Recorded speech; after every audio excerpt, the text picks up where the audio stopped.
بطخ، بچے اور مگرمچھ کی کہانی۔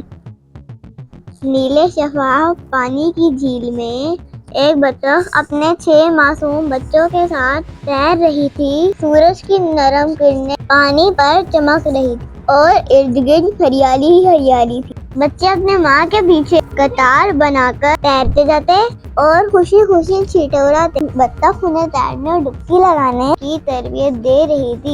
اچانک جھیل کے کنارے ایک سایہ حرکت کرنے لگا۔ یہ ایک بڑا سا مگرمچھ تھا جو دھیرے دھیرے پانی کی طرف بڑھ رہا تھا۔ مگرمچھ بہت بھوکا تھا اور اس کی نظریں بطخ کے بچوں پر جم گئی تھیں۔ وہ سوچ رہا تھا، یہ چھوٹے بچے تو بہت مزے کا کھانا ہے۔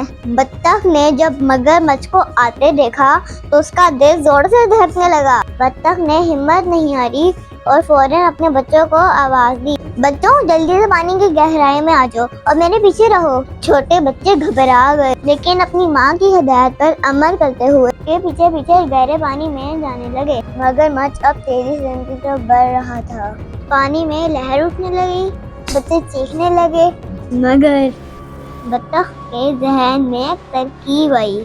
وہ فوراً جھیل کے دوسری طرف جہاں گائی اور جمی گھاس تھی تیرنے لگی اور بچوں کو بھی ساتھ لے گئی۔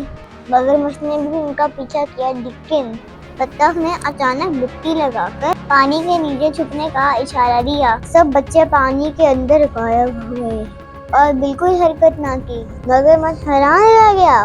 اس نے چاروں طرف دیکھا لیکن اسے بطخ اور بچے کہیں نظر نہیں آئے۔ تھک ہار کر وہ کنارے کی طرف واپس جانے لگا۔ جیسے ہی وہ دور ہوا، بطخ اور اس کے بچے پانی سے اوپر آئے اور گہری سانس لی۔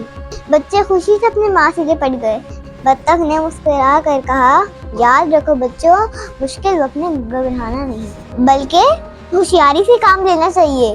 سب بچوں نے خوشی خوشی کہا، جی ماں، ہم لوگ ہمیشہ آپ کی بات مانیں گے۔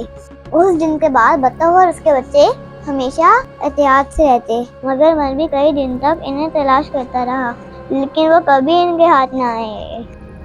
اخلاقی سبق: مشکل وقت میں عقل اور حوصلے سے کام لو۔ ڈر کے بھاگنے کے بجائے حل تلاش کرو۔